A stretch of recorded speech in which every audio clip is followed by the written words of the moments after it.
bahala kayo sa ginagawa niyo, basta't tuloy-tuloy lang kami. Patawa-tawa si Marcos, masaya. Ba't kaya masaya si Marcos? Basta raw sila tuloy-tuloy. Marcos, Presidente Marcos nyo, tuloy-tuloy saan?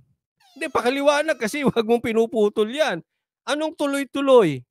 Ha? Ay, mag-iingat tayo sa pagsasalita. Anong tuloy-tuloy? Aabutan din namin kayo. Oh. Maliit lang ang Pilipinas. This is ano aabutan mo, President Marcos? the approach that we are taking to the drug war. We take apart, binabaklas natin yung mga sindikato. Ayan, binabaklas nila yung sindikato. So, seryoso. Si Marcos, seryoso sa drug war. Ay, ano nangyayari sa bansang Pilipinas? Nako, pambira. O ano? Kahit sino man ang nakita natin may kasabwat dito sa drug trade. Kahit sino man. O kahit sino, sinabi mo yan kasi sinabi mo rin nun eh. Your days are numbered dun sa mga smuggler. Hanggang ngayon, di pa naiimbestigahan eh. Yan, siguro ko lang ha. O, papaalala nyo lagi sa kanya. O, lahat iimbestigahan. Lahat. Kahit politiko ba na powerful politiko? O, kahit politiko, kahit presidente, iimbestigahan. Payag ka. Hindi ha. Nako. Lahat hindi galing sa akin yan ha. Inuulit ko lang, parot ako eh. Hindi galing sa akin. Marcos, aantayin namin yan. Aantayin namin gawin mo yan. Yung lahat ha. Lahat. Kahit sekretary. Halimbawa, sekretary ng imbestigahan nyo. Delikado. Baka madulas ka, Coach Oli. Delikado. Politician o pulis o kung sino man, talagang iniimbestigahan natin. Pinuri ng Pangulo na walang nasaktan o nasawi sa ani ay pinakamalaking shabu shipment. Ayun, yari. Yun pala yun. Pinagmalaki pa, walang nasaktan, walang namatay sa pinakamalaking drug war. 3 yan 3. Baka fake news yan, 3 yan. Bakit? Dun sa pinakamalaki, hindi na nga pinakamalaki kasi naging 1.4 na lang. 1.4 tons na lang, naging 9.6 billion. Diba? This is the biggest shipment of shabu na nahuli natin. But not one person died. Yun. Seryoso ka na dyan, Marcos, ha? Hindi. Sigurado ka kung sino man ang iyong political advisor, seryoso ka na sinusunod mo yung kanyang mga advice. Kasi alam nyo, ako tingin ko baka may nag-a-advise dito, may bumubulong-bulong kay Marcos eh. Pagdating sa Amerika, bigla siya naging matapang. Binakbakan niya si Duterte, si Tatay Digong. About dun sa China na yan. Ngayon, ito pala yun. Ito pala yung sabi nilang gera. Anong gera? World War. Labanan sila. Parinigan na ngayon. Nagparinig si Sara, manggagamit. Tapos banat naman siya. Ito, drug war. Walang nasaktan, walang namatay. Biggest. Nako. Seryoso ka na dyan, Marcos. Hindi, ako papayo ko lang, ha? Ito, serious na po. Sa tingin ko, mali yung nagsasuggest sa'yo kung sino man yung bumubulong na yan o yung political advisor mo. Sisantihin mo yan, palitan mo yan. Bobo yan. Bobo yung bumubulong sa'yo. Sa tingin ko lang. Huwag mong i-engage si Tatay Digong sa World War. Huwag. Yayariin ka nun. Alam mo yan. Kaya nga hindi ka nakipagdebate. Niyari ka ni Cayetano. That is not your turf. Ako'y payong, kunwari ako ay Maka Marcos, yan ang ipapayo ko talaga sa kanya. Manahimik ka. Lalamunin ka ng buhay ni Tatay Digong sa World War. Kaya you make sure, pagka nagpaparinig ka, it means magre-retaliate si Tatay Digong. Lagot ka ron. Kaya kung ako, papayuhan ko siya, wag. Pero kung ako, Gusto ko siya mapahamak. O sige, magparinig ka na, magparinig. Araw-arawin mo si Tatay Digong. Sunog ka ron. Ako sabi ko sa iyo, delikado yan. At saka tandaan nyo po, itong war on drugs ay hindi po yan binibiro. This is a serious matter. This is not about the Duterte and the Marcos. Yung mga parinigan nyo about sa World War na yan, alam naman natin sino pinapatamaan nito si Marcos. Si Tatay Digong kasi may mga namamatay. Excuse me, hindi po ganyan. Yung nga nagkakaonsehan nga yung nga merong konting dala lang na supot, may mga bodyguard pa na droga, ito wala man lang nakabantay. Ang laki-laki. I mean, imagine you're carrying 13.3 billion na shabu na ginawa ninyong 9.6. Ang tanong ko sa inyo, huling tawad na ba yon? Ano sa tingin ninyo? From 2 tons, naging 1.4. Tapos from 13.3, naging 9.6 billion na lang. Walang bantay, ha? Sinong nasa matinong isipan na maniniwala dyan?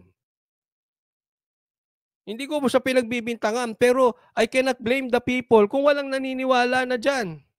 Ito tanong ko sa inyo. Sa mga manunood at manunood ng replay, huling tawad na kaya yan? Yun ang malaking question dyan. Baka bukas iba na yan. Hindi lang 1.4 tons na lang. Baka bukas 0.8 tons na lang. O baka bukas 1.1 tons na lang. Kasi paiba-iba sila. Baka hindi na 13.6, ginawa ng 9.6 billion pesos. Baka bukas 6 billion na lang yan. Itaga nyo sa bato, ha? Sinabi ko rito. Magbabago pa yan. Bakit? Hindi pa rin kasya Hindi pa rin kakasya yung 1.4 tons sa ban. Nako, huli sila dito. Malaking bulilyaso. At alam nyo, ito ang dapat imbestagahan ng Senado. Kasi ito, may kinalaman sa ating peace and order. Droga po ito. Ito ang imbestigahan nyo sa Senado. Huwag si Pastor Kibuloy ng Pastor Kibuloy. Risa, bakit hindi mo i-convince yung mga kasamahan mo? Ito ang imbestigahan nila. Kung hindi ka man kasali dyan sa committee na yan, senador ka pa rin. You can do better than that. Pwede mo silang i-convince. Yan ang dapat imbestigahan. Ano ba dapat ang iimbestigahan si Pastor Kibuloy o itong mga naga-droga-droga na ito? Seriously. Si Pastor Kibuloy wala namang kinalaman yun Kaya mahuli yung, kaya hindi mahuli, wala mangyayari sa Pilipino. Pero itong bulilyaso na napasok nyo, hindi ko alam kung paano nyo ito lulusutan. Ambi-oy, maraming salamat po sa kusang loob. At sa pag-sponsor ng live na to, tinalo nila si Pablo Escobar, Mr. Magician, sinungaling. Lalaki po ito. At aaraw-arawin namin ito. Malalaman natin kung ito ay peke or drama or ito ay totoo. Pero ito ang dapat imbestigahan ng Senado. Dito natin malalaman ang tapang kayo mga re-electionist. Ito na pag-asa nyo. Kasi ako kahit maka-Duterte kayo, pero hindi nyo itutulak ang pag-iimbestiga nito, wala rin kayong mga kwenta. Ayaw ko sa inyo. Dapat imbestigahan ito. Yung biggest biglang nabawasan. Ito ba ay contest na lang? Ito bang ginagawa niyong drug war na yung contest na lang? Di kasi sa kanya mismo lumabas Di ba? Contest na lang ba ito ng drug war ng Marcos at Duterte?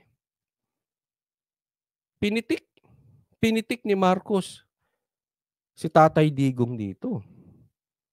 And tanong ko, are you serious? Gusto mo siyang i-engage? Pero may suggestion ako sa iyo, Marcos. Ito, suggestion lang Huwag kayong magagalit mga kapwa DDS Kailangan naman patas tayo. Suggestion ko lang naman. Hindi ko dinidiin si Duterte rito, ha? Hindi ko dinidiin si Tatay Digong dito. Kailangan suportahan natin yung presidente, 'di ba? Eh kung gusto niyang pitikin si Tatay Digong, eto, babaon dito. I will suggest, kaya mong ipahiya si Tatay Digong. Dito, talagang mapapahiya mo si Tatay Digong. Ano? Credible drug test. Ito hindi lang pitik. Kasi hinamon ka ni Tatay Digong eh. Hinamon ka niya sa Luneta. Magpa-drug test kayo sabay. Kagatin mo. At hindi lang pitik ang aabuti ni Tatay Digong sa'yo. Ibabaon mo na siya dun. Doon sa Luneta, ibabaon mo na siya ron. Daig niya pang binaril ni Jose Rizal dun.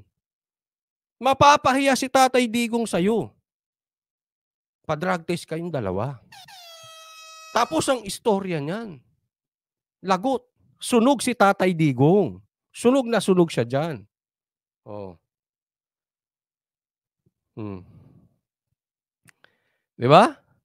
So, malay natin. Mapahiya mo. Di ba?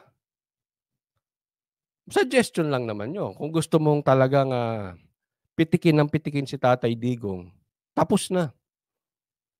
Tapos na ang political career ni Tatay Digong dito.